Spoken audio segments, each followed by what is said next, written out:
tem com seus filhos. E é um cuidado simplesmente maravilhoso. Hebreus 12 vai falar sobre essa disciplina. E vai dizer que ele não faz isso com aqueles que não são filhos. Ele faz isso com os que são filhos, porque são filhos, não são bastardos. Hebreus 12. Então, isso é santificação. Na medida em que nos expomos ao trabalho da cruz, pela palavra viva de Deus e pelas circunstâncias, nos dobrando diante dele e dizendo: fala, Senhor, que teu servo te ouve. E o último aspecto da salvação é o que nós vamos meditar até onde for possível nessa última noite. É a salvação preparada para revelar-se no último tempo. E sabe, meus irmãos, ela é tão gloriosa quanto as outras. E nós podemos dizer uma palavrinha a mais aqui. Ela coroará todas as outras. A regeneração do espírito, a santificação da alma, não são suficientes no eterno propósito de Deus relacionado à sua igreja. O adorno dos nossos corpos com um corpo glorioso é coroa e clímax da nossa grande e bendita salvação. Então essa é a salvação preparada para revelar-se apenas no último tempo. Eu gostaria de ler um pequeno texto para os irmãos, porque na verdade é uma poesia muito linda, de um irmão que era um ancião irlandês, que militava na igreja anglicana, e nós estamos falando aí do século 17, mas ele tinha uma pena tão hábil, que ele foi chamado de Shakespeare dos teólogos, porque a poesia dele era muito fina e muito acurada, por causa do seu grande conhecimento bíblico. Então eu espero que você possa apreciar esse lindo texto que ele escreveu sobre a morte. Preste atenção. Morte, filho da antiga serpente, tu tinhas outrora um aguilhão, assim como o tinha o teu antepassado, que conduzia ao inferno e ao fogo ardente. Mas aqueles dias escuros terminaram.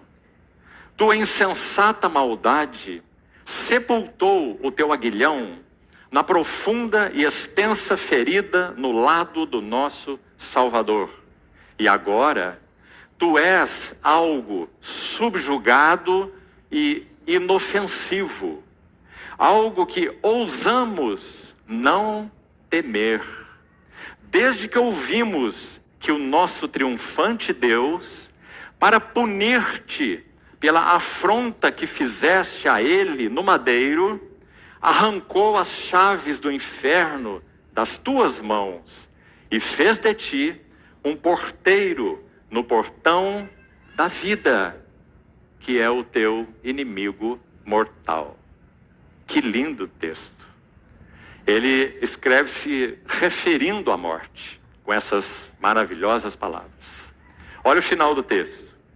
Fez de ti, se referindo à morte, um porteiro no portão da vida, que é o teu inimigo mortal. Louvado seja o nome do Senhor. Se o Senhor tardar e essa morte física, biológica, operar em qualquer um de nós, ela só terá poder de fazer algo, de nos transportar de uma esfera onde ela exerce o seu poder para uma outra esfera onde ela não tem nenhum poder. Por isso um irmão também do passado já disse assim: a morte dos santos, ela foi feita em Cristo, mensageira de bem-aventurança eterna. Por isso Paulo disse: eu prefiro partir e estar com Cristo, o que é incomparavelmente melhor. Agora, meus irmãos, nós vamos caminhar por alguns textos, até onde pudermos, mas ao dar o primeiro passo, gostaria muito que algo já fosse mantido claro nos nossos corações. Um irmão já mencionou isso aqui, apenas de passagem. O pensamento grego a respeito da morte é absolutamente diferente do pensamento cristão. Então você sabe que, especialmente a partir de Sócrates, nós estamos falando do século V a.C., ele usava a expressão amiga para a morte. Mas veja, isso é antes de Cristo. O que nós acabamos de falar aqui é o que a morte foi feita em Cristo, por causa da vitória de Cristo sobre a morte. Mas esse homem está vivendo 5 séculos antes de Cristo.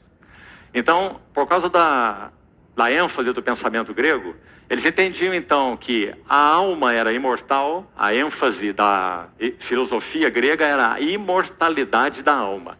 Essa não é a ênfase do Novo Testamento, ou a ênfase cristã. A ênfase cristã é a ressurreição do corpo, que é muito diferente da imortalidade da alma. Porque eles enviam a morte como uma amiga? Porque eles consideravam que o corpo material, por ser matéria, era essencialmente mau, isso já foi dito aqui, estamos repetindo, e ele então era considerado uma prisão ou um cárcere para a alma. Então quando nós olhamos a morte de Sócrates, ouça bem, e a morte de Jesus, nós vamos ver um quadro extremamente interessante. É dito na história que Sócrates teve uma conversa pela manhã com seus discípulos sobre esse assunto, da imortalidade da alma.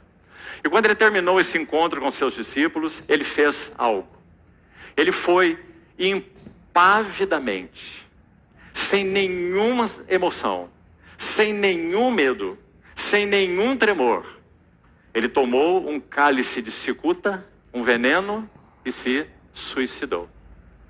Porque ele entendia que livrar-se do corpo através da morte, a morte era amiga, na sua ideia equivocada, a morte era uma amiga que o livrava da prisão do corpo e faria com que a alma entrasse então no seu estado imortal, livre dessa prisão temporal tão cansativo e angustiante.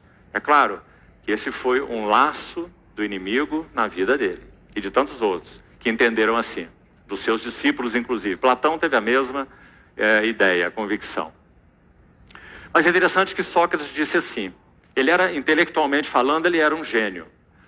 Ele disse assim, eu não posso provar matematicamente que essa minha convicção está correta, mas vale o risco.